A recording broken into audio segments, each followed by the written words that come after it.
well, thank you for coming this evening. I don't know if you must just be the most committed people on the planet, but it's a beautiful day outside, and I commend you all for coming in here. Thank you. My name is Ann Herder-Rapp, and I'm a sociologist on campus here, and I'm also a member of the Shared Reading Committee.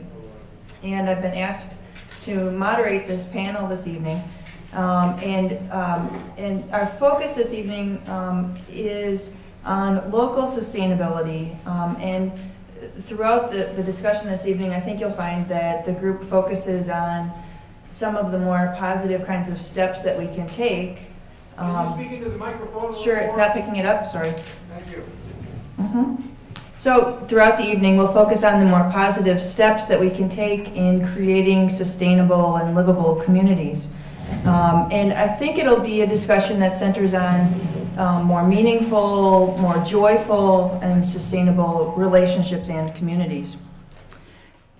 Tonight we'll take a look at local efforts and local possibilities for creating sustainable communities, the things that we can do to combat affluenza and bring meaning to our lives. The things our panelists will discuss this evening will represent efforts and options toward creating stronger, more sustainable communities and ways of life, but also efforts and options, I think, for building, as I said, more meaningful and sustainable relationships. Each effort or option simultaneously strengthens and sustains the physical environment, but also the emotional, spiritual, and social landscapes of our lives as well.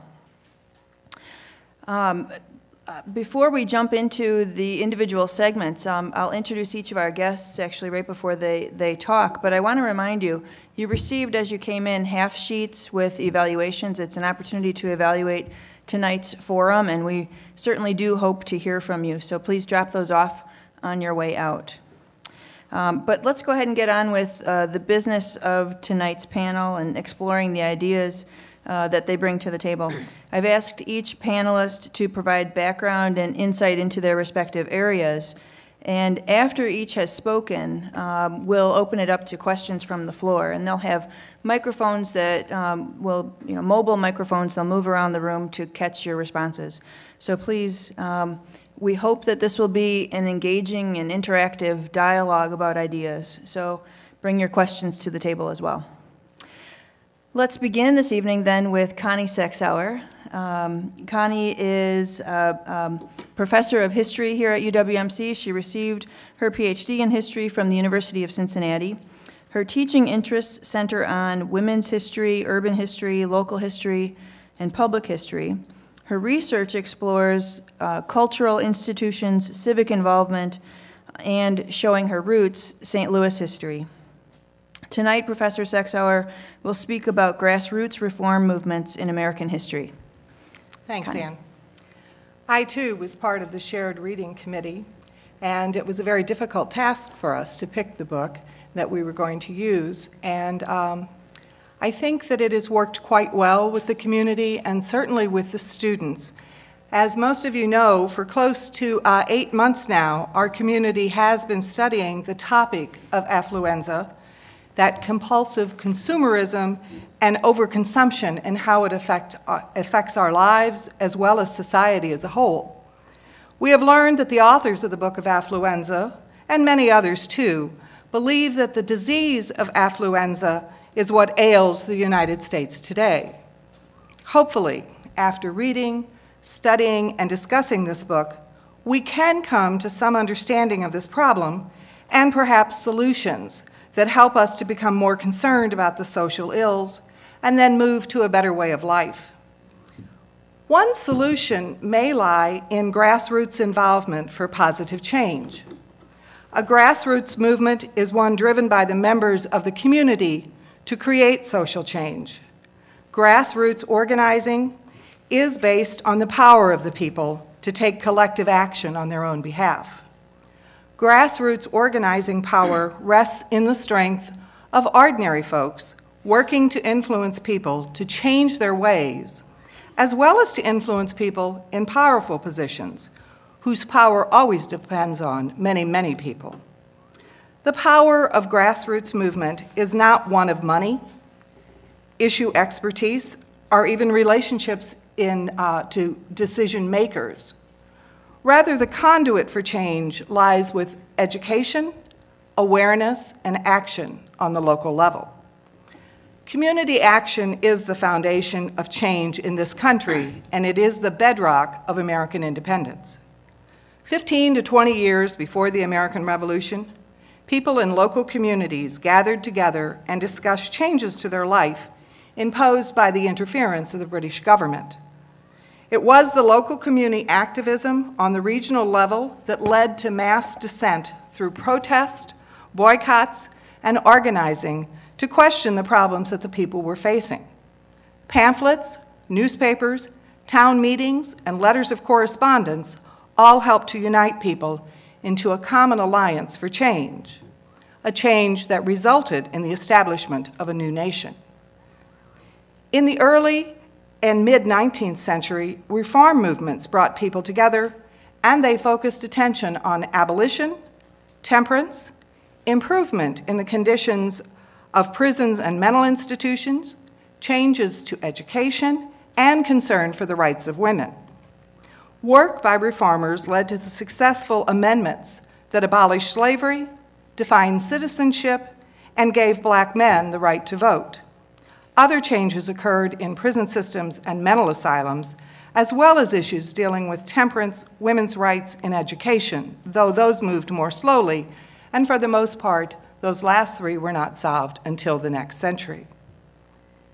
In the United States, the first use of the word grassroots is thought to have been in 1912, when Senator Albert Beveridge of Indiana declared that the reform movement known as the Progressives, quote, come from the grassroots. It is grown from the soil of people's hard necessities, end of quote. Grassroots movements throughout the 20th century in the United States have led to significant changes in the social fabric of American life. In the early 1900s, progressives drew awareness to what they considered problems in the United States. These people looked at the inequities, corruption, filth, and vice of the time, and they truly believed that America could do better and could be better. The progressives considered problems of the time, and they influenced change on the local, state, and federal level. Wisconsin was a leader in this quest for change to improve the lives of many. Progressives took on numerous problems, and the people became involved in forging change in education, health and sanitation, housing, labor conditions that included working conditions as well as child labor, voting rights for women, morality, Americanization of immigrants, temperance, poverty, crime, and corruption in government. Gosh, maybe we don't have it so bad after all. The results of organizing around these reforms to society, as you can see, were staggering. Their efforts led to improvement in the lives of others, and it introduced a better America through citizen involvement and changes to government laws and policies. Progressives promoted their agenda through books, newspapers, broadsides, photographs, letter writing, meetings, and public forums. They learned to pick an issue, run a campaign, train new leaders, and get their message out to others. Since the power of grassroots organizing is in ordinary people, they sought to mobilize large numbers of people, and they did.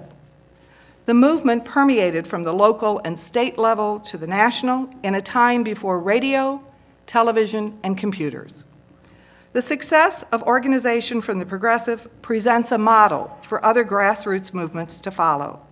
They engaged ordinary people in a myriad of campaigns, and they worked from the bottom up to achieve change. Through their involvement in a fight for reform, the people learned strategies and tactics to organizing others and bringing a conscious awareness to the public as well as to the officials. They found their path to change.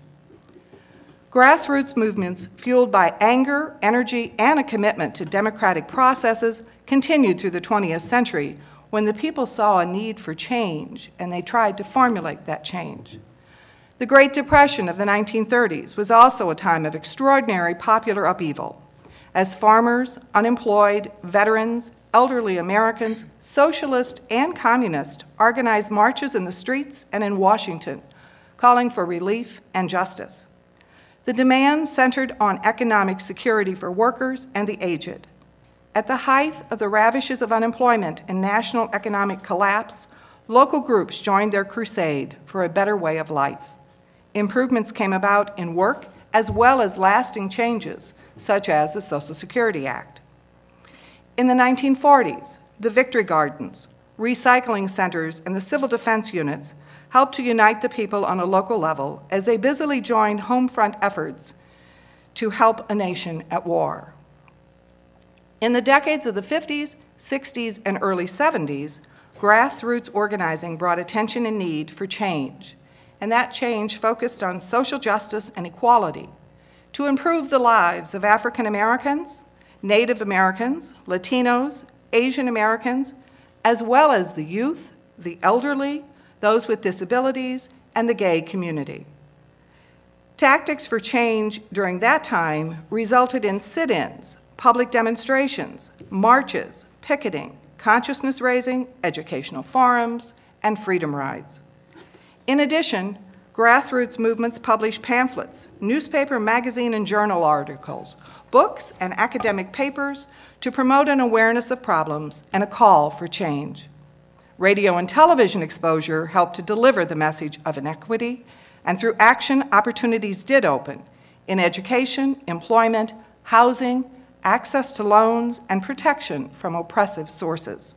Civil rights acts were passed that effectively ended Jim Crow. Grassroots movements also staged opposition to the Vietnam War that challenged the American policy of war. They took on issues and concerns for the environmental and ecological issues, helping to spearhead improvements to enact the National Environmental Policy Act, the Clean Air Act, and the Clean Water Act. The success of the grassroots actions transformed America's ecosystems and were copied by nations around the world. Yet, as we know, America still experiences chronic environmental, economic, and social ills, as well as national security problems with disastrous consequences if the solutions are not found. Not only is conventional politics not solving these problems, but many believe that it is causing some of them. A movement is a process. In other words, movements are actions, not objects. That means then if we want an effective movement to eliminate the disease of affluenza, we will all have to be willing to change. Has reading and discussing this topic caused you to change your life? I know personally I've changed many of my lazy habits around the topic of affluenza. One such habit that I've changed is I stop and think before I buy anything. But I also realize I have a long way to go if I want to see permanent change in the many issues brought about from the readings and discussing of this topic. For ideas to solutions for affluenza, I advise you to check out Part 3 of the book, entitled Treatments.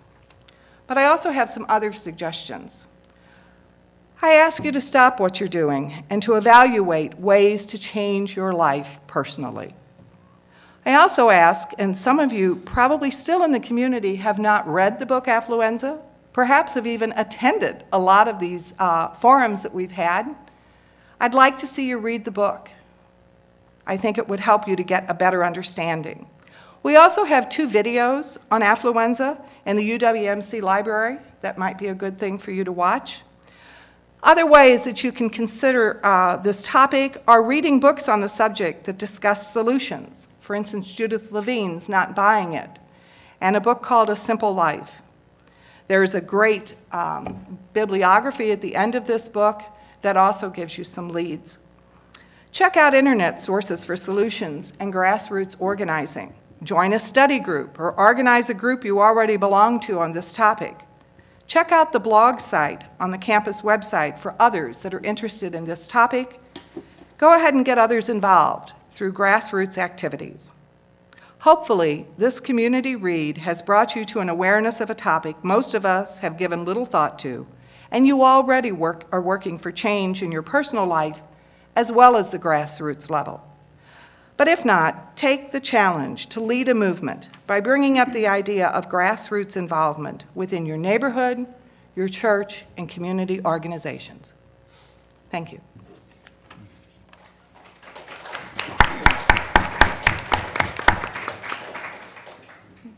Thank you, Connie. Your talk helped us, I think, to understand the context and the history of grassroots reform movements and grassroots social movements, and to understand it as a process. And I think that's actually instructive for how we're going to talk about these other efforts as well. And toward that, let's turn next to Jack Kloppenberg. Jack Kloppenberg is a professor in the Rural Sociology Department at UW-Madison. He earned his PhD in development sociology from Cornell University. Professor Kloppenberg's focus has been on food sheds, sustainable food systems, and alternatives to the corporate-dominated global food system. And tonight, Dr. Kloppenberg will discuss community-supported agriculture, or CSAs, as an agent of change. Jack. Well, thank you so much. It's really cool to be here tonight. I appreciate it. I think you got a really interesting program going with this affluenza topic. It's a book that, in fact, I assign in one of the courses I teach in Introduction to Environmental Studies, The Social Perspective. It's quite something. It's a real accessible way of getting at this question of consumption, overconsumption, but it's missing something.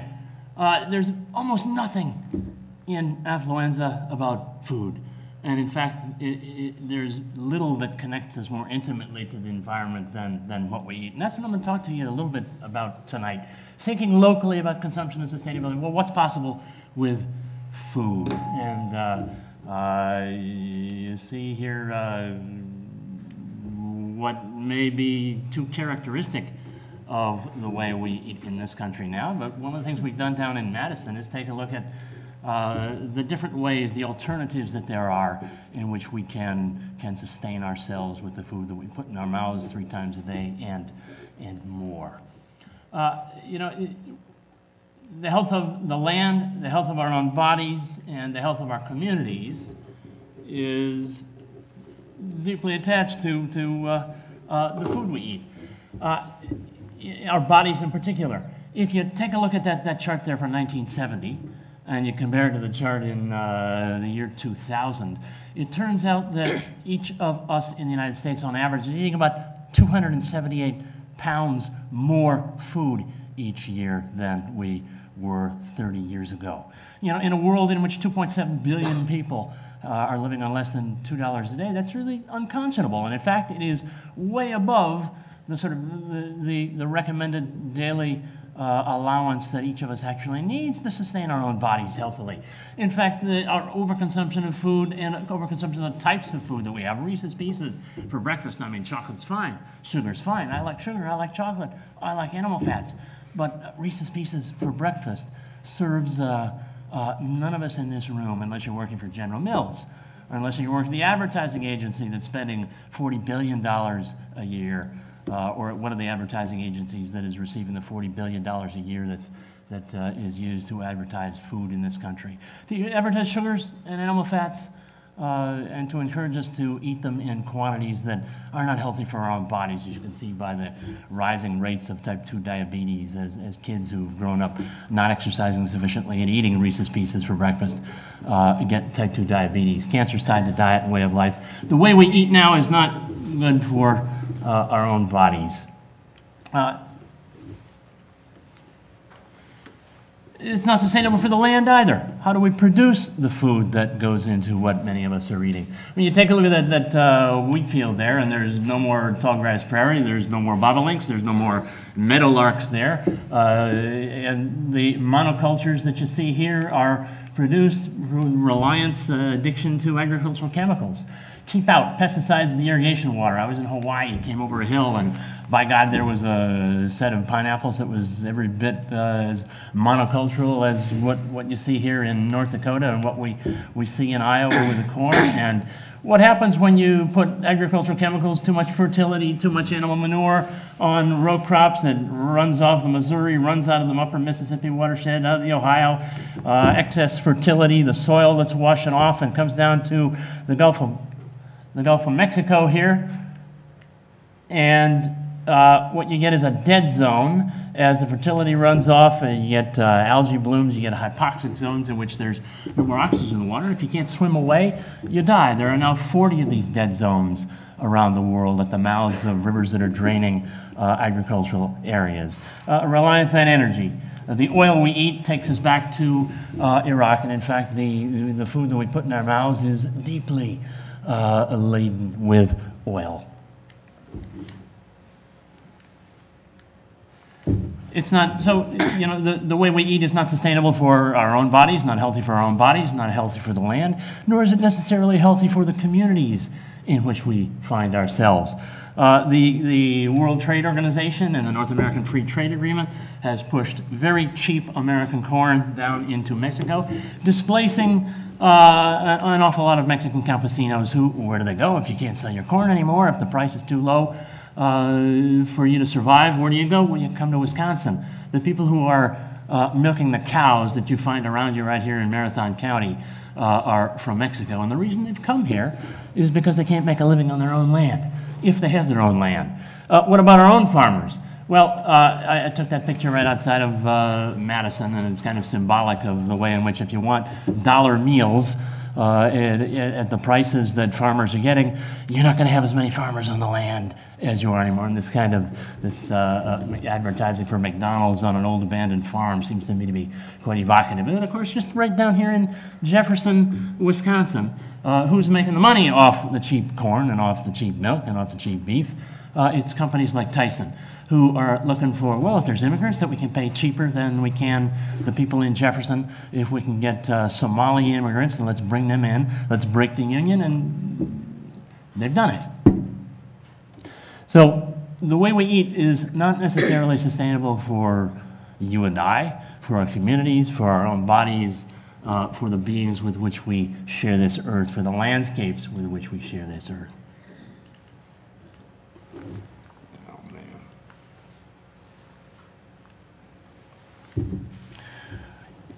We live in a fast food nation.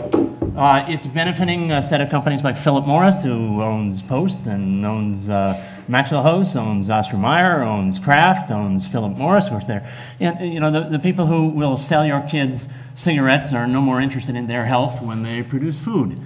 A world of growth in store, what they're interested in is selling you more, even though you don't need to necessarily eat more. And what our agricultural system really does is bring animal fats and proteins and sugars in the largest possible quantities at the lowest possible prices to the richest people in the world who, in fact, need it the least. And is that a way, is that a system that we can take pleasure in? Is there an alternative? You know, and in fact, there is an alternative. Sustainable agriculture, sustainable food systems. Here's a picture out of the National Geographic of just about 5 years ago, a farming revolution, sustainable agriculture. Now, you've heard before, you know, what you put in your mouth, you are what you eat, and that's perfectly true because your body metabolizes and makes you out of what you put in your mouth. But what is, I think, just as important, in fact, even more important, is that the world around you is what you eat. The world around you is shaped by what you put in your mouth. You can have a landscape like this one, Blue Skies Berry Farm, just about 30 miles south of Madison, or you can have a landscape like this one here in California, depending upon what it is that you choose to buy and what you choose to eat.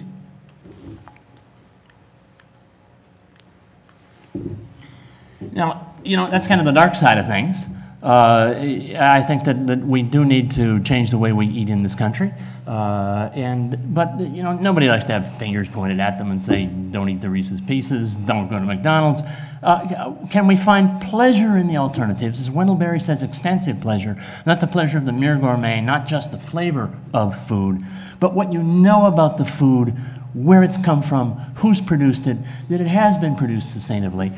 You know, you're on the cover of Gourmet magazine, and I like desserts too, but if I know that those berries are coming from a place like Blue Skies Berry Farm, if I know who was there, if I know how the berries were produced, you know, I think I can take more pleasure. If I know they were produced sustainably, organically, I think I can take more pleasure, extensive pleasure, than in other sorts of desserts. So the question that I work on, that I'm interested in, that I want to pose to you, is one way of overcoming sort of affluenza in food, to come home in some sense, is to know where you are, to know who's there with you in a particular place, to know what kinds of foods are produced in that place, to know that you can access those foods, to come home to eat, not to cut yourself off from other parts of the world, but to know how to live well and sustainably in the place that you spend 95% of your time, a place to which you can belong. Can you come home to eat? Well, one way to do that is to do it yourself. Gardening, and some of you may be gardeners, is profoundly pleasurable. It's good for your body, even if you don't have a whole lot to eat from your own garden.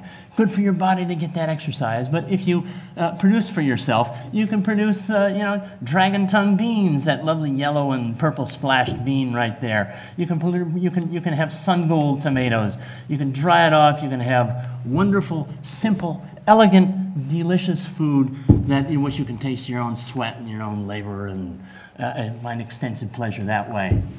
If you look around you, you can find all kinds of people who, you don't have to produce it all yourselves, or even a small portion of it.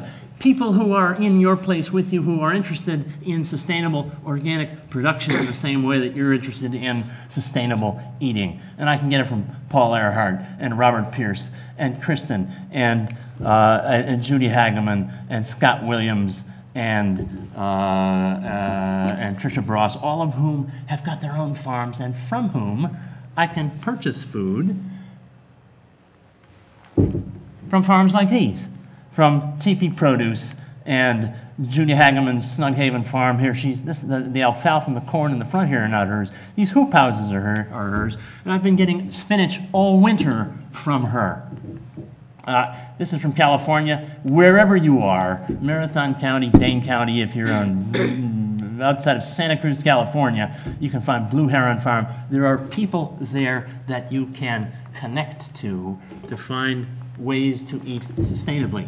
One of the interesting ways that you can do that if you don't have time to connect up as intimately as you might like with the farmers, to get involved in community-supported agriculture. Get the real dirt on your food. Community-supported agriculture, which is also called subscription agriculture. Put out $400, $500, $250 for a half share at the beginning of a season right now, and you can get delivered to a drop-off point or even to your own house a box every week like this of food organically, sustainably produced, that is healthy for you, healthy for your body, healthy for the land, and healthy for the farmer who produced it. I can know where your food is coming from, knowing that it's coming from a place where somebody cares about the land, that there are sandhill cranes on that land here. You can come home and eat sustainably, pleasurably, healthily. You can go to the farmer's market. There are farmers markets here in Wausau. There are farmers markets elsewhere in Marathon County. But doing it on your own is one way to do it, and it certainly is one way to begin turning around the food system. But as Professor Sexauer was saying here, the way to really change things is to get together with other people. We've gotten together in Madison and put together a group called REAP, Research, Education, Action, and Policy on Food. We have a festival that we put together. We put out a Farm Fresh Atlas. We have a Wisconsin Homegrown Lunch Program, which is trying to get healthy, sustainable food into our schools. And we've just embarked on a Buy Fresh, Buy Local campaign for southern Wisconsin here. Here's a picture of our Food for Thought Festival. We just get together to celebrate food, to take pleasure in food, to remind ourselves that it is a movement, that it's a movement nationally, that it's a movement in Wisconsin, it's a movement in Marathon County if you hook up with the people who are doing it.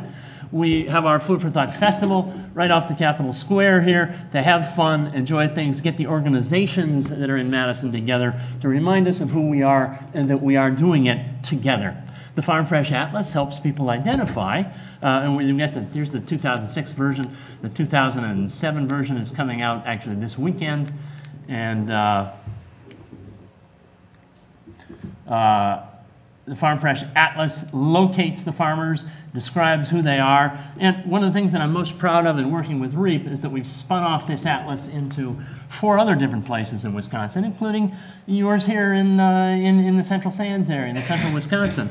Here it is right here. There it is up on the edge here, and look for this and follow the atlas out to find where it is that you can get healthy food. Wisconsin Homegrown Lunch Program. This is fairly typical of the meals that you get in Dane County schools, in Madison Metropolitan School Districts. This is, you know, it's assembled. It isn't cooked at 6 in the morning. You got a hot pack over here and a cold pack over here. They're put on trucks that are designed to bring those things out to 40 schools. You know, by the time you reheat this, the condensation is dripping down on the food. Even if it was organic, even if it was locally produced, I'm not sure that in that system you're going to get the kind of food that you'd like your kids to be eating. Why shouldn't they be having rhubarb muffins? Why shouldn't they have local greens and a local apple, local blue corn chips, and a vegetarian chili, or a meat-based chili? This is what we're trying to do. We're trying to transform this meal into this one here. Now, kids aren't used to eating this stuff, are they? So you got to get into the classrooms, show them the tomatoes come in all kinds of different colors, get them out into the classroom and showing them where the tomatoes are. Get farmers into the classroom, showing kids how to grow a tomato plant, what a cherry tomato is. Get them out to the farm so they can learn how it is that you can produce in a hoop house spinach all winter, how it is that sustainable vegetables are produced, and get them eating the stuff and enjoying it. We've also got a Buy Local campaign going. Not only, you know, when you go out to eat, you might do a restaurant. You might be interested in patronizing restaurants that purchase locally, that source locally, that are reconnecting the circuits of production and consumption and contributing to the economic vitality of your own community. To do that, what we're trying to do is put together a brand, a label, you might say, so that you can put this poster on your menu if you're a Harvest Restaurant, if you're L'Etoile, if you're Lao Lan Shang, put that there so that people know in this area who it is, what institutions are purchasing locally and sustainably. And then finally, what you need to do is speak out. Not just to be a sustainable eater, but to be a food citizen. That it is the regulations that need changing. It is the rules and regulations that we live by that need changing if we want to manage our lands sustainably, if we want to support and subsidize alternative, organic, sustainable farmers rather than commodity farmers. What we need maybe is a Dane County Food Council, which has just been created and which REAP has been part of. A buy local bill that will facilitate the purchase of local product, even if it costs a little bit more than that which Cisco is bringing in from California or from Guatemala under conditions that we can't see. Be a food citizen. If we don't want Coke in the schools to have pouring rights in the schools, then you can do something about it. You can talk to the school board, which is what we did. Coke out as schools one and only. Sierra Club, you know, talking about movements here. It's not just foodies that are involved in this. It is the Sierra Club as well. It's the Audubon Society. Birders are recognizing that if you want Baltimore Orioles and scarlet tanagers in Wisconsin, then you got to protect not only where they nest, which is here, but also where they winter. And those are in the in Guatemala and in Costa Rica. And if the forests there are being cut down for coffee or for soybeans or for snow peas, then what happens there is going to affect what birds are able to come back up here. So the planet on your plate is a little bit of an exaggeration to say saving the earth 3 times a day. But, you know, one can make a difference individually 3 times and more a day by what you choose to put in your mouth, because that's what shapes the world around you, which is to say the health and vitality of your own eco-niche, your own body, the health and vitality of the lands around us, and the health and vitality of our own communities. Thank you.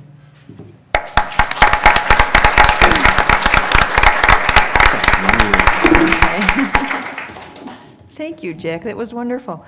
And we appreciate that you highlighted the power of food choices and the social implications that are connected with that. And if this is something that interests you, we can talk more about it at the reception that follows. There are local choices in this regard as well. In each of those dimensions that Jack talked about, there are local choices. And he'll show you. But I'd like to turn to our next guest, Judy Burrows, and because Judy will keep us going along on this road of thinking about the implications of our choices and some of the very choices that we can make at the local level. So let me introduce Judy. Judy is co-chair of HEAL, Healthy Eating, Active Living, a collaboration between the Wausau Heart Institute and Marathon County Health Department. Ms. Burrows' background is in public health and nutrition, and she is indeed a registered dietitian. Tonight she'll speak about local efforts to encourage healthy lifestyles and the personal motivations and the infrastructure needs of those who ride bicycles for transportation and exercise. Judy. Thank you. I want to share a little bit more about the history of HEAL with you so that you have a good sense of what's going on in the community. I work for Marathon County Public Health Department, and one of the roles and functions of your local health department in the community is to do a community health assessment periodically.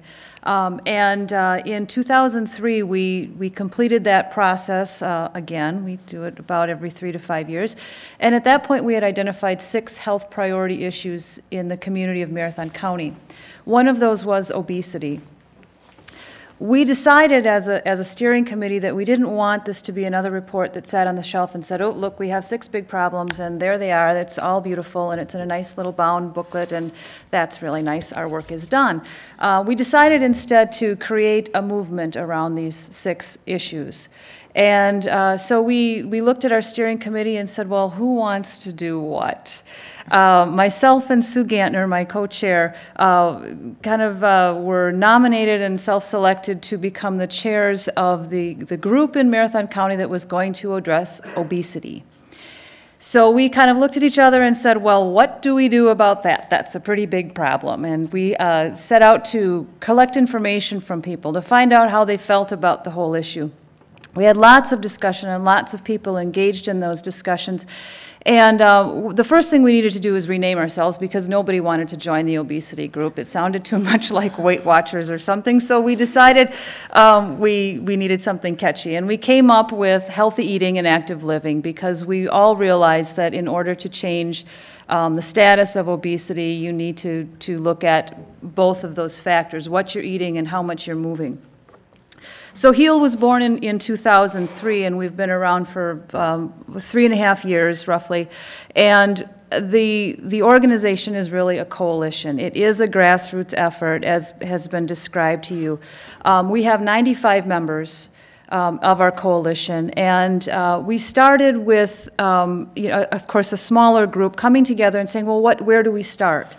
And the most energy around the table was people were very interested in kids. They said, if we can just fix the kids, if we can just, teach them how to eat, teach them how to play those backyard games, teach them to get out of the house instead of spending so much screen time indoors, then we can change, our community, we can change their overall health.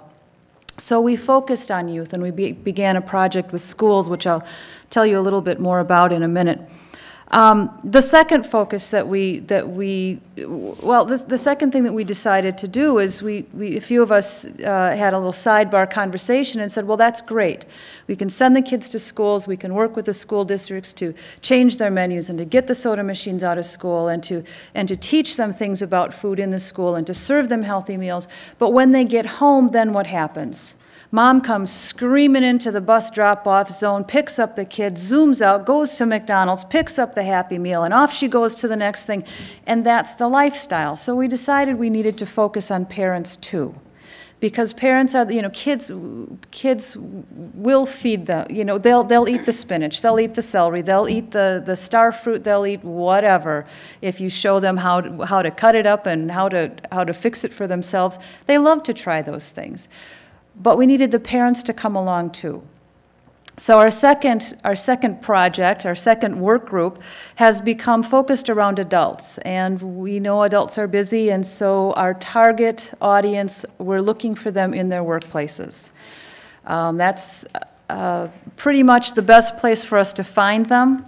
And we also have a lot of industries locally that are very interested in the health of their workforce. Rising healthcare costs is driving that issue for us, and so that, while it's not a good thing, it has helped bring our work sites to the table to become more interested in how they can create a healthier workforce. So we're working with work sites to do assessments of their environment. How are they supporting those individuals? If you have a job where you're sitting down most of the day, do you have a place to get up and walk around on your break to get some activity? If you're reliant on vending machines for snacks and possibly lunch, are there some decent choices in those vending machines? So we're working with businesses to look at the culture and the environment in which, you know, they have some control over to support adults in their choices. The goal, of course, is that when the adults and the children come home, they come home to the same place, and they've experienced something similar during the day, and hopefully that will come together as a family. And when they shop together and make meals together and eat together, they'll begin to influence one another. The third subcommittee that we formed from the HEAL Coalition is focused more on the infrastructure of the community. And this is something that we just started doing, and I'm very, very excited about this because it's been a kind of a passion of mine. As somebody that loves to walk and loves to bike, I've been frustrated since I've lived here for the last 15 years or so on the bikeability and walkability of the greater Wausau area. We have been working with the Municipal Planning Organization, which is a formal committee of local elected officials. They have officially made us a subcommittee of them. We are an advisory committee to the Municipal Planning Organization, and we've just recently secured some funding from Department of Transportation, and a local foundation is also matching a little bit of that funding. And what that funding is going to allow us to do is to create a bike pedestrian plan for the Wausau metropolitan area that will overlap the road plan such that when road projects are being completed and the infrastructure is changing, there will be a plan in place to accommodate for where are the walkers going to walk, where are the bikers going to bike. So often in our community, you can be walking down a sidewalk and come to an intersection of stop and go lights, and the sidewalk ends and you have no place to go but to turn around and go back, safely anyway. So that's something that I'm excited about, and the planning process will take quite some time. We don't anticipate the plan to be done until early '08, but it will be well worth it, I believe. I wanted to share a little bit with you about the model that we use in all of the programming that we do, whether we're talking about our efforts with youth in the schools, our efforts with adults in the workplace, or even the new initiative with the Bike and Pedestrian Subcommittee. We've started working from a model called the social ecological model, and that model has guided us in all of the programming that we've done. What that model looks like is, if you think of a set of concentric circles, that's basically the visual of what it looks like, and it begins with the individual in the center. The second ring around that individual is the family and those close interpersonal relationships that you have. The third ring beyond that is institutions and organizations. Those would be the places that you work, the schools that you go to, the churches that you belong to, those sorts of affiliations that you have. The next ring is the community. That's the public presence, the media, the advertising, the social culture that exists. And the last ring is a policy level. Whenever we are designing a program, we've been using this model because we feel that while we can ask individuals to make change, it's very difficult for one person to take on an issue as huge as affluenza, but it's much easier if we do it together. And so if we look at doing some individual education, but then we also look at how is that going to play out in the home? What is that going to look like in the workplace? How can the school be supportive of those things? So we look at those concentric rings. What is the family doing, or the social network? How can we influence all of those people? after Christmas, I remember hearing a colleague say, well, you know, I did it again, but I had to eat my mother-in-law's sweet potato pie because she just wouldn't have never forgiven me if I wouldn't have. And I thought, there it is, there it is. That's the family pressure that we sometimes can feel.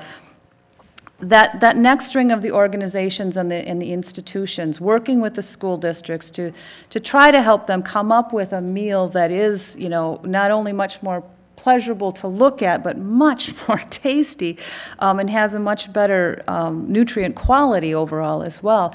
That's sometimes difficult to do. You know, what we commonly hear is, you know, the funding, the budgets, we don't have enough money, we can't get rid of the soda machine because we have a contract and we receive so much, and the schools are pressed and they've got the pressures coming from many different angles, and we try to work with them to figure out what the solution is, whether it's a phase out or the machine's on only during certain hours, or changing the options that are in the machines. Maybe there is some soda, but then you also have some fruit juice and some water and some milk, helping them come up with solutions. In order to really make a difference in obesity or to make a difference in affluenza, it has to be about all of us. It can't, you know, we can make those individual choices, but if we're alone, we can't be as successful as we can be if we all do it together. And so the model that we're using is attempting to get us to be working together on these things and to create environments that support people in making good decisions. We're not talking about banning cheeseburgers. I need to always be careful of that, because whenever you say policy, people get nervous about those things. But what we're talking about is putting things in place that can help people make the best choices that are possible. I'd like to invite you to learn more about what we're doing with the Healthy Eating, Active Living, or any of the other community health assessment groups that you might be interested in. We have a website now that was just launched earlier this year. It is healthymarathoncounty.org, and you can go there and find out more about the other, you know, HEAL, as well as the other health priority groups. There's information about our meetings and contact information as well.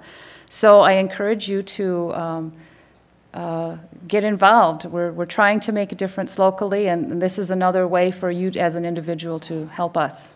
So thank you.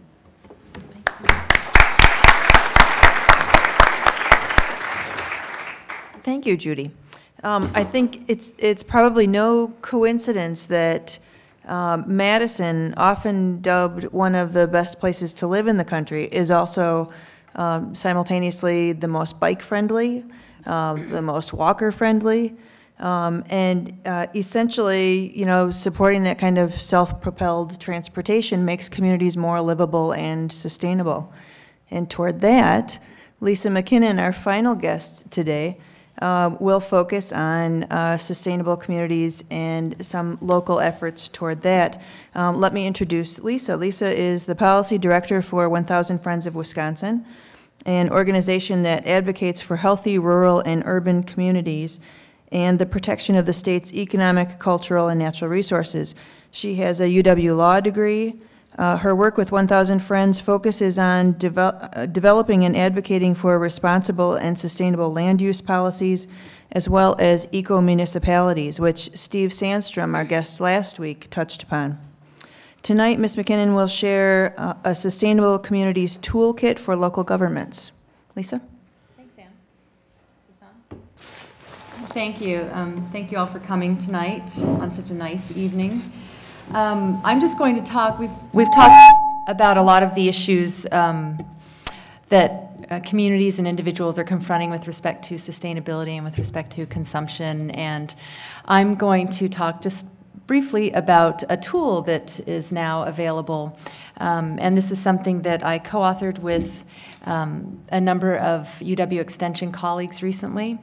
And one of the reasons this tool arose is because we're kind of at a tipping point of awareness on sustainability issues, and global climate change is one of the big ones right now. You see here two very mainstream publications that are talking about climate change and what the implications are of that for us here in this country and around the world. And the quote on the front of the toolkit, there's a sample copy of it out in the lobby. The quote on the front of the toolkit is a quote from Eleanor Roosevelt, which states that the future is literally in our hands to mold as we like, but we cannot wait until tomorrow. Tomorrow is now. And I think a number of people are starting to feel that, that very same way. Just setting the stage here. One of the reasons people are starting to sit up and pay attention is that a lot of the way we're operating right now on an individual level and certainly on the local government level is unsustainable. And the focus right now is on greenhouse gas emissions and climate change, but there are also a lot of other impacts that we're seeing of unsustainable living. And the chart on the right I put up there because if you look at the various percentages of greenhouse gas emissions, where they come from, you look at power, electrical generation, and transportation and buildings, land use, agriculture, waste. The vast majority of those are areas that fall under the purview of local governments. So local governments, when we're talking about affluenza and talking about consumption and increased consumption, we think of local governments as providing services and providing infrastructure, but local governments are incredible, significant consumers of goods and products and materials and resources on a daily basis. They have to consume these things in order to produce and provide those services and infrastructure. So they really have an important role to play.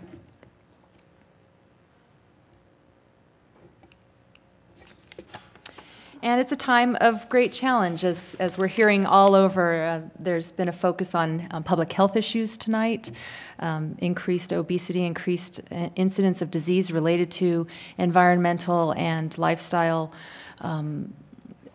choices. But we also can look at challenge. A time of challenge is a time of great opportunity, and we have an opportunity to seize on the things that we know about sustainability and what we can do, and to make changes based on what we know and based on what we want for our current generations and for future generations. And some of the things that local governments can do that they have the power over is to increase how they use and how they provide energy by increasing energy efficiency, renewable energy, reducing their fossil fuel use, passing policies to protect not just natural resources, but human resources, their residents, and protecting economic resources, all of the things that are connected in a sustainable world and a sustainable society. Those things are interdependent on each other.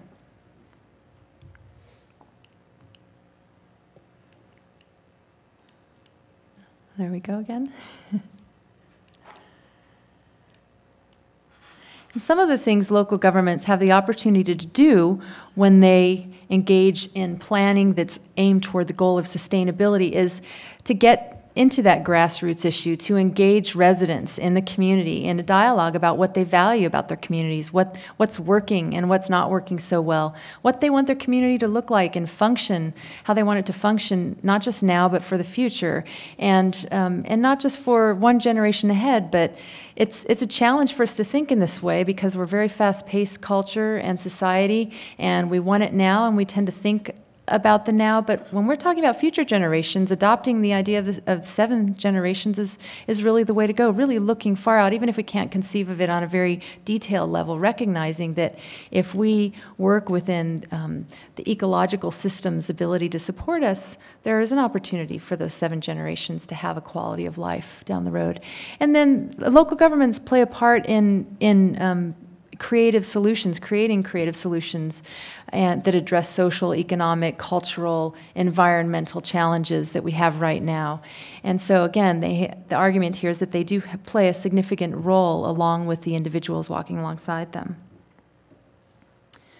And this toolkit was created in response to an increasing interest in among communities in Wisconsin. Certainly this is I think we can argue that this is something that's going on outside Wisconsin as well. There are communities that are concerned about sustainability on the local level all over the country and all over the world right now. But Wisconsin is unique in that we're on the vanguard right now. I know Steve Sandstrom talked, maybe some of you were here for his talk prior to this one, but I've worked with Steve. He went to Sweden with me, actually, and one of the things that's been happening here in Wisconsin is communities are starting to look at models for sustainability in their governance, in their operations, their management, their decision making. And these 9 communities in Wisconsin have formally adopted resolutions. They're calling them eco-municipality resolutions. You can call it whatever you want, but they're making a commitment to make sustainable decisions on the community level in the local government on a daily basis. And so because this is happening, we felt that there are other communities that are going to start paying attention and wanting to have some tools and some ideas for how to get started, and that's what this toolkit is about. And like I said, it's to provide specific ideas and actions. It's not on a real detailed level. It also starts at the local government level, internal operations. It's not all, it doesn't cover every issue that local governments deal with. It doesn't cover water, for instance, or land use planning. We're anticipating we're going to do subsequent toolkits. But it starts with a number of areas: energy, building, procurement or purchasing, transportation, human resources, and investment. And it looks at what are some models of sustainable practices, how have communities gotten started in doing this, and it provides a number of resources, web resources and other resources that will help communities in Wisconsin that want to do this to get started. And as I mentioned, it's kind of a narrow focus at this point. There's the cover of the toolkit there. And it addresses practical strategies for policy development, for fiscal administration, for various programs that communities can look at to get on the path to sustainability, and then education as well for both internal community staff, but also the grassroots out there in the community. And the toolkit is premised on, there are a lot of different definitions of sustainability, and that's one of our challenges, is that when we all have good intentions but we're not speaking the same language necessarily, we find ourselves working at cross purposes. So one of our goals was to address what is sustainability, and the approach to sustainability that this toolkit takes is a systems view, which means that we're urging local governments to not say, okay, this is the year of water, we've got water problems, let's tackle these, but let's tackle our water problems in the context of the larger community. How does what we do with water affect our agriculture? How does what we do with water affect our transportation, and vice versa, to really see the community like the planet as a complex system where if you shift one thing from point A to point B, other things are going to shift. And sometimes those are positive impacts and sometimes those are negative. So trying to think about taking actions and looking upstream rather than taking actions that have downstream effects that sometimes are negative. And the sustainability model that we use is, a lot of people understand sustainability as connecting the economy to the ecology to society, and they see them as 3 equal parts. Well, we don't think that the economy or society can function healthily and ultimately if they're not cognizant and respectful of the limits that the environment places on them. So that's the model. The environment is the umbrella for the other 2. And then the toolkit recognizes that in order to be successful with this, local governments obviously don't work in a vacuum. They work with a lot of partners, nonprofits, business, external partners, federal and state, tribal governments, national government agencies, and that one of the roles local governments who are interested in doing this can serve is to educate their partners in the work that they're doing and bring them along. And I just wanted to talk briefly. I know Steve covered this, so I'll be brief, but the toolkit addresses this eco-municipality model, and basically an eco-municipality is any community that is aspiring to develop an ecologically, economically, and socially healthy community for the long term, down through those 7 generations. And one of the models, one of the sustainability frameworks that a lot of the communities that have gone in this direction now in Wisconsin are using the Natural Step Sustainability Framework. And did Steve address that at all? In his, a little bit. It's a sustainability framework. It's a set of principles. It's also a strategic planning process that that was developed in the early 80s in Sweden by a Swedish oncologist named Carl-Henrik Robert, and he worked with the international scientific community, and they went through about 22 drafts of these principles before settling on a consensus. And so some of these communities are using this framework, some are using other sustainability frameworks, but the key is that they're using a framework to guide their decision making and their thinking so that they do have this common language and they have a place from which to launch off. And they're doing it in a highly participative way, again, engaging the grassroots, engaging different partners in the community, not making top-down decisions exclusively or bottom-up decisions, but really a mix, trying to engage as many people who have a stake in this as they can. And these are the natural step principles briefly. We cover this in the toolkit as well, but basically they're guidelines for decision making. I view them as questions that a community asks. If a community is getting ready to make a decision on water policy or on transportation policy, is that policy going to subject nature, subject the community to increasing concentrations of substances extracted from the Earth's crust? That's a very techie way of saying, are we systematically increasing concentrations through this action of fossil fuels, of metals and minerals that are not abundant, that are going to be depleted, or that are somehow harmful?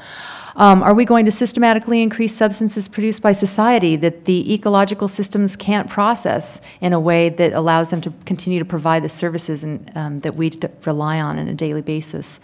Are we going to degrade nature? Are we going to continue to allow sprawl development? Are we going to degrade and build on our valuable, precious, fertile farmland? Are we going to deforest? Are we going to continue to pour pollutants into our waters that we rely on, both our groundwater and our surface waters? And then finally, and then I think this is critical because we've talked a lot about individuals and residents up here, but is the community making decisions that puts up barriers to individuals being able to meet their basic needs? And basic needs are conceived of broadly here, and that they're not just about food and shelter, but they're about the ability of people to continue to participate in a community, in a society, the ability to have independence as you get older, or if you have a disability, the ability to really participate in the community. And to have a healthy place of work. So it's a very broad conception of basic needs.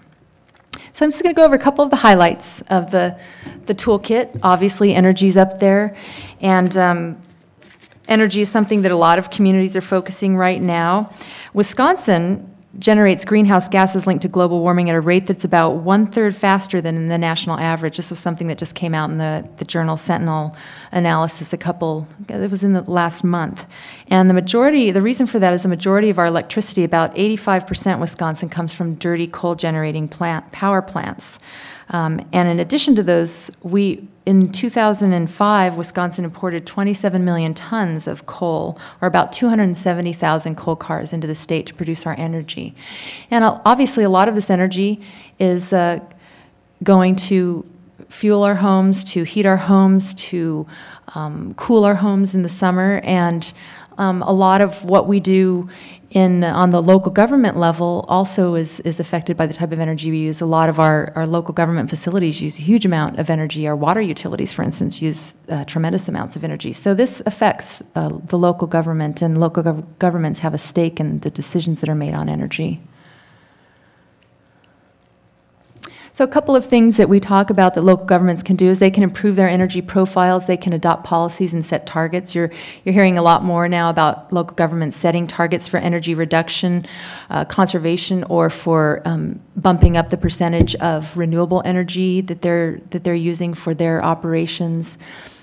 They can also alter local codes and specifications. 1,000 Friends works a lot on land use issues and works a lot with local planners and local governments. And what we see is that the communities want to do the right thing, but they have antiquated codes that actually don't allow them to do the right thing sometimes. And so going through that and taking stock of what the community has that might be putting up barriers to them doing more innovative things. And this is just a case study, an example of several case studies we have in the toolkit. I'm not going to go through this for the sake of time, but we try to give some very detailed and specific examples that communities can look into, and they can perhaps make contact with those communities. Another area we discuss in the toolkit is building. green building or sustainable design is approach to building design, construction, and operation that considers not just the building, but its place in the community as a whole system, and the economics of it, the environment of it, and the working environment that's created for people who are working in that building. So this implicates all of the different city facilities or community facilities that a community owns. And with respect to building, it's particularly relevant to local governments, because local governments are used to, when they put something in place, whether it's road infrastructure or buildings, they're counting on having that in place for 50 or more years and the infrastructure to support it. So return on investment for green buildings for local government buildings is actually quite significant, since the buildings are there for a while. And this is why we address building and building more sustainably.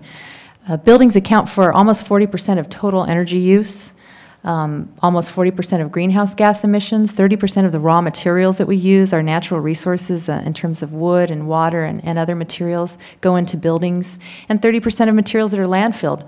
136 million tons annually, and those have significant cost, economic implications for local governments. They have to pay for the materials that they landfill.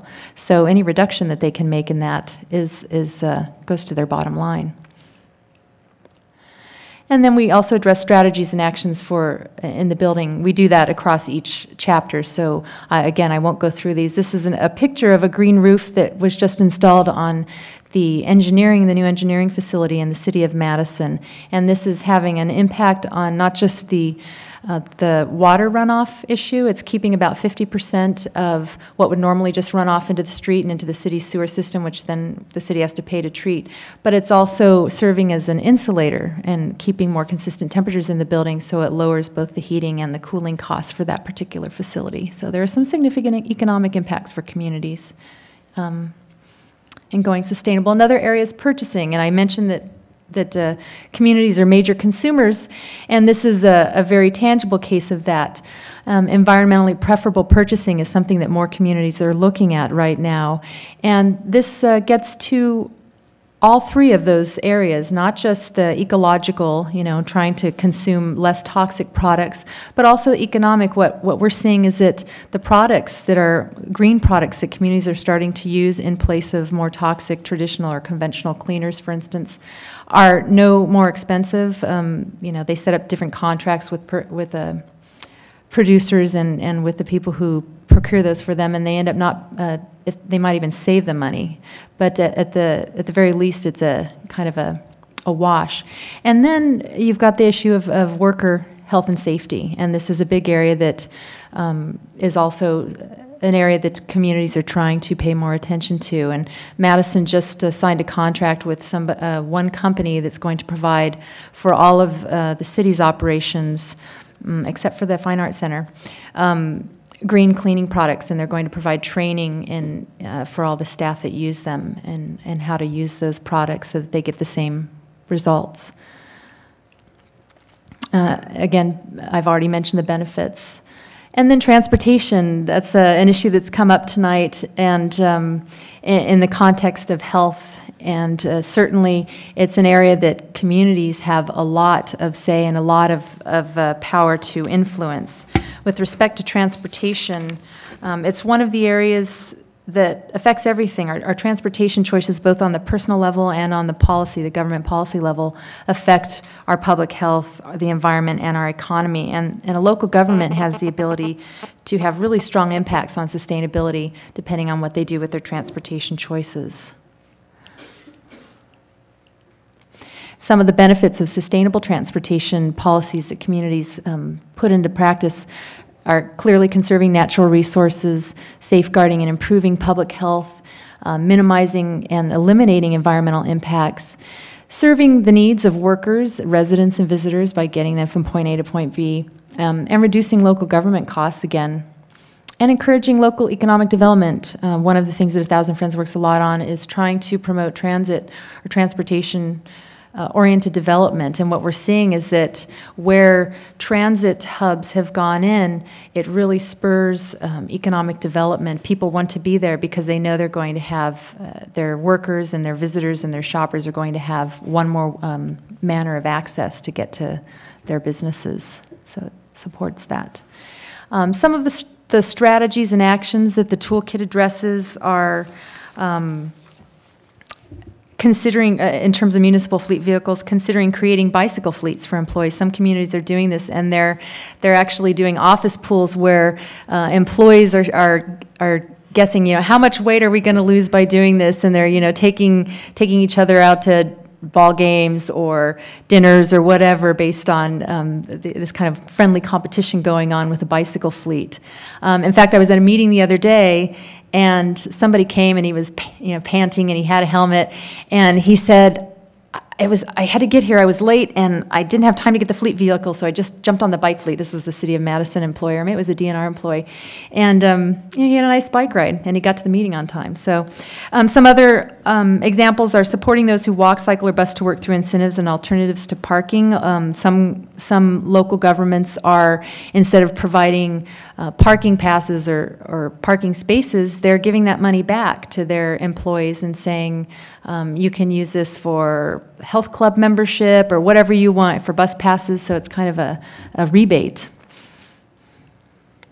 And I just love this slide because to me this really gets at both what the responsibility of a community is and then that concept of social sustainability. This is a couple who live outside of Milwaukee, and clearly for whatever reason they don't have access or don't want to use a single person vehicle, and they didn't want to take the bus either. They're going to a restaurant called Pandals, and they're going there not just to eat, but it's something they do every week on a regular basis for fellowship with their fellow senior citizens and for independence. And this is I think a key concept in that we lose a lot of times when we're talking about transportation, getting people from point A to point B. But it's not just about getting them from point A to point B and serving that need. It's about maintaining independence and providing choices, and those are all implicated in when we talk about sustainability. And this is just we have an appendix in the toolkit, and that provides a number of what we hope will be helpful examples. This is a sample resolution that one of the communities, Ashland, the city of Ashland was the second community in the state to adopt the eco-municipality resolution. So we've included a number of these in the toolkit so communities have tools to look at if they decide to go in that direction. And then I've got, I have brochures that I made copies of out in the foyer in case you want access to this. It's available electronically. A limited number of hard copies were printed off, and you can order those from the Center for Land Use Education at Stevens Point, and that's for a fee. They're free on the internet, but I know some people like to have it in their hands. We also have a separate Live Links resource and reference page because those things are always being updated. And then finally, if you have any questions, I put up a couple more websites, 1000 Friends website, and then our website on eco-municipalities. We're a statewide resource on this. So if you have any questions, I'd be happy to answer them during the reception. Thank you.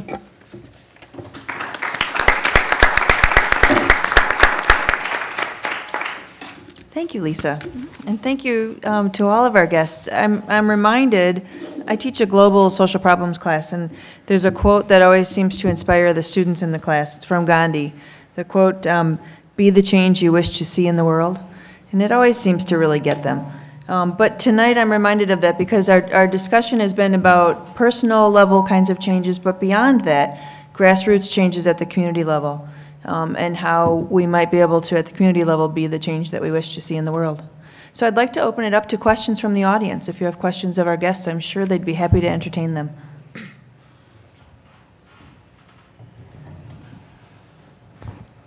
Judy, you said that there was 6 problems and obesity is one of them. What was the other 5? The other 5 health priorities are tobacco use, alcohol use. There's a third coalition that's called Partnership for Healthy Aging, and they are looking at ways to help the aging population age in place. There is a coalition that is targeted on prenatal care and early access to prenatal care. And now I'm going to forget the last one. Suicide prevention and mental health.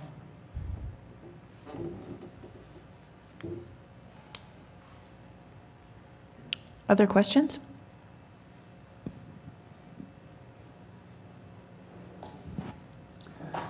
Are there any other communities that are looking at this toolkit now and might be in the pipeline to be coming on board with the existing 9?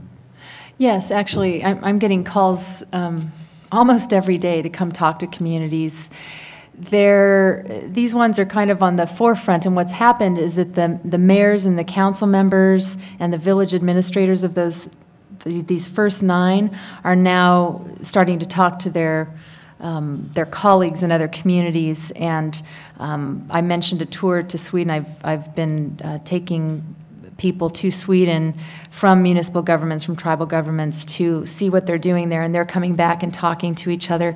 So yeah, what we have is a list right now of about 25 communities that are doing study circles to look at this and whether it's feasible for them, look at this particular model.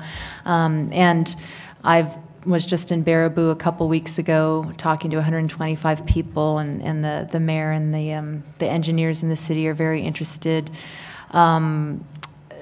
There's also some cross-border sharing going on. La Crosse just adopted a resolution like this, and they're talking with Winona, Minnesota. The Squamigon Bay folks are talking with Duluth and some of the other communities up there across or on Superior. So there are, the answer to that is yes, there are communities that are on deck, so to speak, and they're doing different things. Some of them are doing community study circles, very grassroots approaches, reading The Natural Step for communities to learn more about this. Others are doing what Madison did, which was they had a committee that was already in play, and they had some task force recommendations from their energy committee, and they looked at this framework and said, well, let's adopt it on the city level, and they get training for our city staff. So there are different approaches in a number of communities around the state. Galesville's another one, Trumpelow County area. But they're really all over. The hot spots seem to be Squamigon Bay area. There's some movement in the La Crosse area, Jefferson County area. There's a lot of interest. So there's a real diversity of communities. They're not just urban or just rural. They're not just big or small, which is good to see. It's not a one-size-fits-all model. It really is working for a number of different communities. A follow-up. Are there any communities in this area other than Marshfield that have expressed any interest? Not to me, but I have a funny feeling now that Marshfield has taken this on, that they'll be working with other communities. Yeah. Lisa, do you know if Marshfield's interests came about because they used Affluenza as their book last year? I don't know. You know, I think that a number of communities are having this ongoing discussion about what they can do to improve, you know, their sustainability outlook. And I think certainly the increase in coverage on climate change and people's concern about energy and the rising costs of fuels has sparked some of that. I would guess that at least for some people it did. I think it was a confluence of events. I think the mayor of Washburn, they were the first community to adopt a resolution adopting the natural step. She came down and talked to some of the local electeds in Marshfield, and then they also have some UW extension agents that they work with who are familiar with the work that's going on around the state. In fact, some of them who worked on the toolkit. So I think that all came together in Marshfield. Yeah. Lisa, I have a question for you. What are some of the specific things that the communities that have used the toolkit have done to address the energy issue? Well, the toolkit is pretty much brand new. The toolkit just came off the presses a couple weeks ago. But in terms of the communities that are looking at this, or the communities that have adopted these eco-municipality resolutions and are trying to use a sustainability framework to guide their operations and management, the City of Madison has chosen 10 pilot projects that they're going to implement using this natural step sustainability framework that's mentioned in the toolkit. And so they're doing a complete audit of their city facilities with respect to energy use. They're also training their staff in what's called a retro commissioning to increase energy efficiency. Another thing that they're doing is, and I think this is a really neat example because there are big long-term projects that communities are embarking on, and then there are smaller, more narrowly focused. And one of the things that one of the trainees in this framework in the city did. She's with Madison Metro. They're run out of one big building on East Washington, and she said, I've been here for a number of years, and we have our office area where people, run the office and run the system, and then we have our maintenance area where the buses come in and out. It's a big bay, so, buses, the doors opening off and on all day, and they don't have any doors separating those two areas. Well, their Madison Metro budget for natural gas annually is about $325,000. That's just to heat that facility. So think about all the natural gas that's flowing in and out of there, all the heat that's going out every time they open that. So she said, let's look into putting a barrier between those two. And they've looked into it and they've decided it's feasible. It's going to be about $75,000 to install, but it's not only going to have the energy benefit, it's going to have the benefit of getting a significant amount of their employees out of that air environment. It's going to be a public health benefit as well, and they've already estimated that if they can save 10% of their natural gas, they'll save something like $32,000 in the first year. If they save 30% of what they're spending on natural gas right now, they'll make a profit. They'll save about $97,000 in a year. So that's an example. An example of what some of the Chequamegon Bay communities have done is very simple things like going to their city facilities and putting in all CFLs and putting in place a policy. These are compact fluorescent lights, in case somebody in the room, probably all of you know what those are now, but replacing their incandescent lights. They've gone into their, they've done an analysis of the big energy wasters, and for instance, some of their park facilities had, lights that were, for whatever reason, were wasting a lot of energy, so they fixed those problems. So the bottom line is that different communities have different needs and challenges and also different resources, and so what they're doing is they're using these sustainability principles to help them come up with actions that are going to get them in a more sustainable direction, but that are also feasible, that also hopefully will seed future investments. So one of the things people ask me is, how do communities do this? We're already strapped for money. And one of the things that we're seeing some do is to motivate their departments to do this and to take these steps are those savings that they start to realize on energy, for instance, won't just be poured back into the general fund. It will go to invest in future sustainable energy initiatives or programs or other sustainable initiatives in the city. So it's kind of it feeds on itself after a while.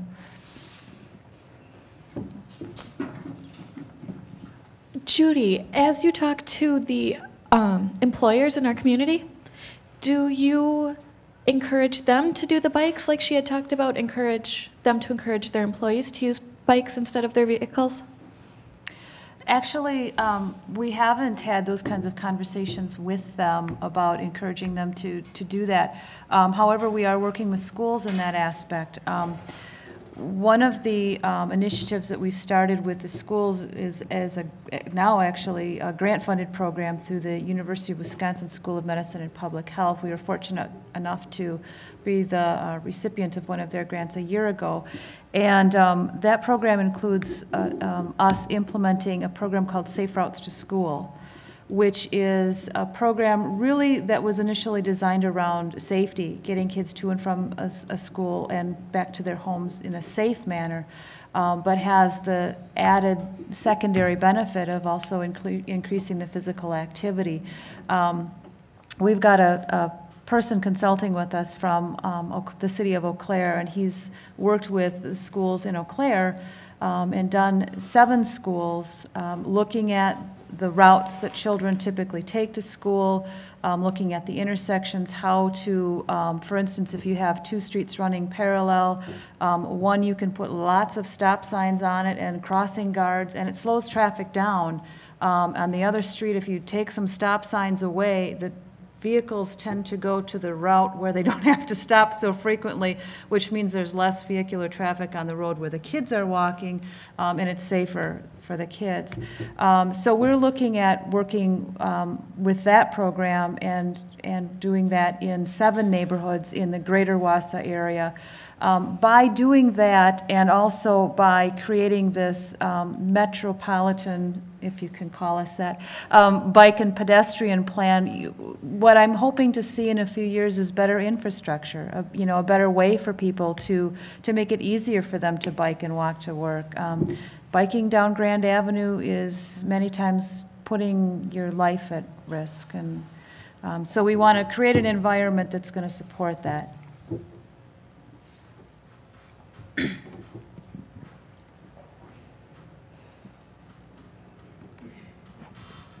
A question for anybody who wants to take it. As we become more environmentally sensitive and aware as a nation and begin to move toward buying more green products, the companies that produce things like compact fluorescent light bulbs and less dangerous paper products see a pot of gold at the end of that rainbow. How do we as citizens resist the profiteering that corporations going green will be laying on us? I'll take a stab at this because I am very concerned about that, actually, on a number of levels, because I see a lot of potentially short-sighted decisions being made right now in the name of environmentally friendly behavior. The one that comes to mind right now is our rush to corn ethanol. I think that one way to get around that is to, again, take this systems perspective. What is the life cycle of these things, green or not? The cover of that Newsweek had a family that, and all awash in green, and that inside that magazine there are all sorts of recommendations for what you can buy X instead of Y in order to be greener. We produce right now as a nation on average 4.5 pounds of trash, of waste per day as individuals. A lot of that comes in the form of packaging of products, green products or green products included. I think we have to prevail upon the producers of these products to really take a systems perspective and take responsibility for the entire life cycle of their products. So for instance, producers' responsibility laws, they have those in Sweden, and one of the reasons they're so successful with keeping their landfills going for such a long time is because not only do they recycle 27 different waste streams at a landfill, but if something isn't recyclable, the producer of that product is required to take it back and to dispose of it safely. And it really, what it does, it ends up in the long term incentivizing more creative ways of packaging or getting rid of the packaging.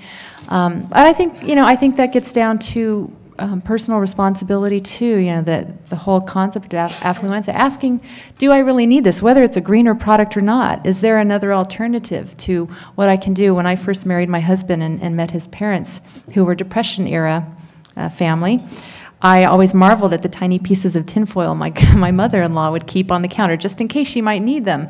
And I think that in essence is really a sustainable way of thinking. I mean, we don't have to buy it just because it's there, even if it is green. But I think certainly one way we can start is asking producers of products that we think we need or want to really be responsible for the life cycle of that product.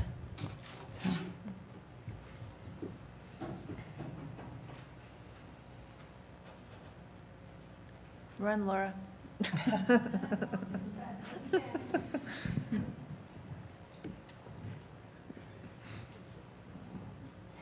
I have a question about this Wisconsin homegrown lunch in Madison. And I'm wondering, there's a lot of rules and regulations in school lunches, so what are the easiest steps you could take, the first steps you would take? Well, I think one of the things that we've learned is that Madison was not the place to start that program. It is a large, highly technologized food system that's very difficult to make changes in the lunch itself. We are finding that food service directors in a variety of smaller towns who've still got kitchens, who still have personal connections to farmers in the area would be a more appropriate place to start if you're interested in the lunch. But the lunch may be the toughest nut to crack for a variety of reasons. That it's not easy to change that at all. Schools, food services have to pay for themselves. They aren't part of the tax appropriations for schools. That means that they're essentially in competition for students with fast food restaurants and anywhere else. They virtually have to imitate the fast food stuff because they've got to sell the kids, and that's what kids are used to. So actually what I might think of doing, and what we're doing in Madison, is moving out of trying to change the lunch itself to trying to change snack programs. Now, there's a recent federal law, and here again is the importance of organizing and structural changes and legal changes at the local, state, federal level. There's a federal wellness policy now that all schools have to implement. Many schools are in fact getting candy and sodas out of the classroom itself. The cakes and the cookies and an enormous amount of candy is actually used by teachers as incentives and rewards. To remove that, well, kids are still hungry. Why shouldn't they have, nevertheless, carrots, fresh vegetables from local farmers as snacks? Even if they're not used to them, when they're hungry, they'll eat them. So not worrying so much about the lunch itself unless you've got a really good food service director and a school board that actively wants to do the very difficult task of transforming the lunch, but to move into snack programs, and that's also in quantities that many local farmers can actually produce. Another thing that we're finding that as a useful starting point is the fundraising programs for the PTOs. Many of you have been approached for, the candy or the magazines or the flowers that you don't really want, but that you're buying because your neighbor's kids or your kids need to sell them for the PTO to raise money. Well, instead of doing that, why not have a package of local cheeses, maple syrup, fresh vegetables, just fair trade coffee instead of the magazine and so on. And the companies that organize over you skim an awful lot off. That can be retained at the PTO. So there's a couple of ways in which you can do it. There also is a national program. You can Google homegrown lunch, or not homegrown lunch, but Community Food Security Coalition, and find an awful lot of resources for farm-to-school programs. It's a national movement, again. It's happening all over. But there are ways to get at it that are plausible and practical.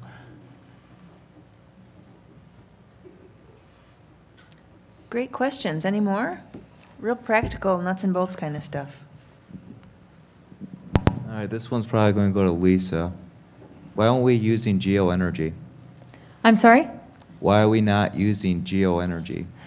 You mean geothermal energy? Yeah. Well, actually, we are. And I think that this will be one area that we'll see an increase in. There are some schools in Wisconsin that are starting to use geothermal energy, which is the energy. Do people know what geothermal energy is? It's energy that comes, the energy comes up from, I forget exactly, it's at least 6 feet under the ground and keeps a consistent temperature year-round, and they harness that energy from down in the ground for buildings and other structures. I think that that's something that when communities are looking at green building, whether it's schools or community facilities, they are looking at geothermal energy now, and a number of buildings. I know there's a nature center that was just, what's that? The Mead. That's right. The Mead Nature Center is using it. Thank you. And so I think it's something that people are starting to look at a little more. All of this change is challenging, and some of this stuff seems to make such good sense and is common sense, but there are a lot of people who are invested in doing things the way we've been doing them for a long time, and if for no other reason, just because it takes a shift in training. For instance, with the green purchasing in Madison, one of the biggest barriers that we perceived, and that is probably going to be the case, is just getting the people who use the products, even though they're healthier for them, getting them to switch over because they've been doing things a certain way. But people are starting to use geothermal as one of a portfolio of many tools for energy, and I think as it'll be good as more people take it on. Hopefully, it'll be a learning opportunity. What we've been trying to talk to local governments about is do these in visible places, do these things in libraries. Whenever you get an opportunity to do a new facility or a remodel, make it as, cut holes out of the wall and have it be an educational opportunity as well, because with libraries, for instance, you have, the whole population of the community coming in several times per year, and it's an opportunity to really spread the information. So they are using it, but it's not widespread yet, certainly.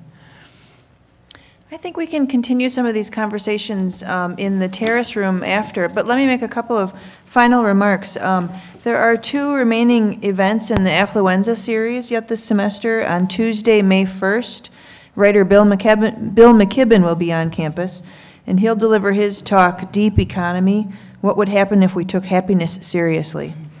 And on Tuesday, May 8th, UW-Madison professor John Foley will speak about the challenges and opportunities for living on a shrinking planet. Both talks begin at 7 o'clock, again in the theater. And in addition, I want to remind you about the little half-sheet evaluations that you were given as you came in. Please drop those off as you leave. Laura is ready to take those at the door from you. And I want to thank you for coming tonight. I think your interest speaks to the need and to the desire to create sustainable local communities, fostering joy and meaningful connections, and I thank you for that. So join us, please, in the terrace room for the reception. Thank you.